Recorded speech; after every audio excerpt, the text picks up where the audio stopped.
Hello friend, সুস্থ ব্যক্তির হার্টের রোগ হওয়ার কারণ কি কি আজকে সে বিষয়ে আলোচনা করব। সেই সমস্ত কারণগুলো যদি আপনারা জানেন তাহলে সেগুলো যদি আপনারা মেনটেন করতে পারেন তাহলে হার্টের রোগের সমস্যা থেকে রেহাই পেতে পারেন। তো কোন কোন কারণে হার্টের রোগ হয় আজকে সে বিষয়ে আলোচনা করব। চ্যানেল যদি নতুন, চ্যানেল সাবস্ক্রাইব করবেন। চলুন শুরু করা যাক। তো হার্টের রোগের কারণগুলির মধ্যে অন্যতম এক নম্বর হচ্ছে ধূমপান, অর্থাৎ অতিরিক্ত ধূমপান করলে হার্টের রোগ হয়। দু নম্বর হচ্ছে লাগাম ছাড়া মদ্যপান। এরপর হচ্ছে কোলেস্টেরল সমৃদ্ধ খাবার, চর্বি জাতীয় খাবার, ভাজাভুজি, মিষ্টি জাতীয় খাবার বেশি খাওয়া। এছাড়াও ডায়াবেটিস বা উচ্চ রক্তচাপকে অবহেলা করা এবং সময় মতো চিকিৎসকের পরামর্শ না নেওয়া।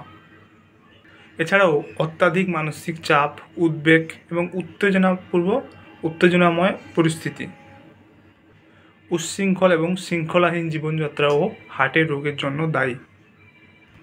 ব্যায়াম একেবারেই না করা বা অত্যাধিক বেশি করা কোনোটাই ভালো নয়। অত্যাধিক মেদকে প্রশ্রয় দেওয়া এছাড়াও অন্যান্য কারণ যা হৃৎপিণ্ডের ক্ষতিকে ত্বরান্বিত করে।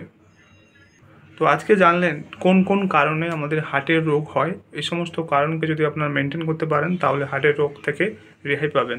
তো আজকের ভিডিও এই পর্যন্ত। চ্যানেল যদি নতুন, চ্যানেল সাবস্ক্রাইব করবেন, ভিডিও ভালো লাগলে লাইক করবেন। Thank you for watching.